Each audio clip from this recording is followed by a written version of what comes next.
सोच ये भी है कि रूस और यूक्रेन के बीच जो ये जंग है उसमें अमेरिका का किरदार क्या है? क्या ये अमेरिका का किया धरा है? क्या ये हथियारों की नुमाइश के लिए छेड़ा गया युद्ध है? ऐसी बहुत सारी थ्योरीज सामने आती हैं। वरना ये सोचिए कि मुद्दा क्या था? मुद्दा ये था कि यूक्रेन नेटो में शामिल न हो, वरना रूस आगे लड़ाई लड़ सकता है। आज की स्थिति देखिए, आवेदन हो चुका है यूक्रेन की तरफ से, पर क्या वो नेटो का हिस्सा बना या कोई मंशा, कोई गुंजाइश ऐसी नजर आती है? नहीं। Es war ein verhängnisvoller Fehler, die Ukraine mit den unerfüllbaren Versprechen einer Mitgliedschaft in NATO und EU in eine aussichtslose Konfrontation und eine gefährliche Zerreißprobe zu locken. दुनिया भर में एक बड़ा तबका ऐसा है जो मानता है कि यूक्रेन की तबाही रुक सकती थी।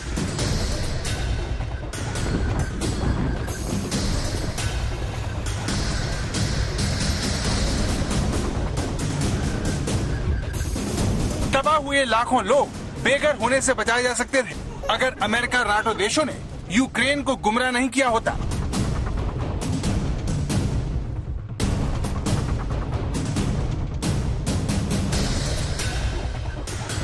जर्मनी की इस महिला नेता की तरह दुनिया भर के बुद्धिजीवी यूक्रेन को नाटो से करीबी को लेकर आगाह कर रहे थे, लेकिन यूरोपीय यूनियन और नाटो के प्रेम में पड़े जेलेंस्की ने किसी की नहीं सुनी और उन्हें पुतिन का गुस्सा सहना पड़ा। Liegt seit fast 2 Jahrzehnten klar auf dem Tisch. Unzählige Gelegenheiten wurden seither versäumt, einen Status gesicherter Neutralität für die Ukraine auszuhandeln, der den Sicherheitsinteressen aller Rechnung getragen und der Ukraine ermöglicht hätte, vom Zankapfel zu einer Brücke zwischen Ost und West zu werden. Stattdessen haben die Hardliner gefangen in einer पिछले साल Putin ने America को दो टूक धमकी देते हुए कहा था, यूक्रेन रेड लाइन है और अगर नाटो ने इसे किसी भी सूरत में पार किया तो अंजाम ठीक नहीं होगा। फिर भी अमेरिका और नाटो ने यूक्रेन को उकसाया और नाटो का हिस्सा बनाने के बड़े बड़े सपने दिखाए, जबकि वो अच्छे से जानते थे कि नाटो में यूक्रेन के जाने तक की चर्चा पुतिन को भड़का देगी। लेकिन फिर भी अमेरिका ने इस चिंगारी को शोला बनने दिया। जंग शुरू होने के बाद बाइडेन और नाटो न तो रूस को यूक्रेन पर भरोसा दे रहे हैं और न ही वो यूक्रेन को अपनाने की तरफ आगे बढ़ रहे हैं। इसका नतीजा ये है कि एक तरफ यूक्रेन पुतिन के गुस्से की आग में जल रहा है, तो वहीं अमेरिका और नाटो देश दूर से बैठकर तमाशा देख रहे हैं। सवाल ये है कि अगर नाटो देशों को यूक्रेन से इतना ही प्यार था, अगर वो अपने ग्रुप में रूस के सबसे बड़े पड़ोसी को अपने साथ लेना चाहते थे, तो उन्होंने रूस के खिलाफ उसे अकेला मरने के लिए क्यों छोड़ दिया? अगर यूक्रेन को नाटो में शामिल नहीं करना था, तो इसे लेकर बाइडेन ने पुतिन को भरोसा क्यों नहीं दिया? Ukrainian ambassador to the United States is here tonight, sitting with the First Lady. Let each of us, if you're able to stand and send an unmistakable signal to the world of Ukraine. Thank you. तो जिस America के राष्ट्रपति का वादा इस जंग को रोक सकता था, वो रूस पर प्रतिबंध लगाकर दूर से यूक्रेन को बर्बाद होता हुआ देख रहे हैं।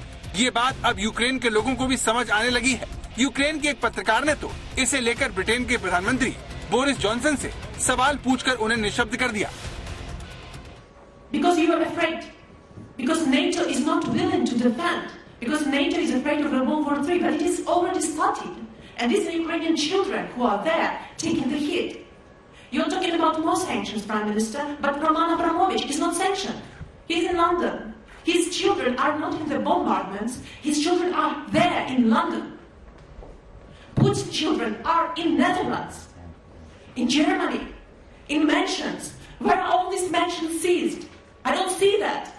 I see that my family members, that my team members are saying that we are crying. We don't know where to run.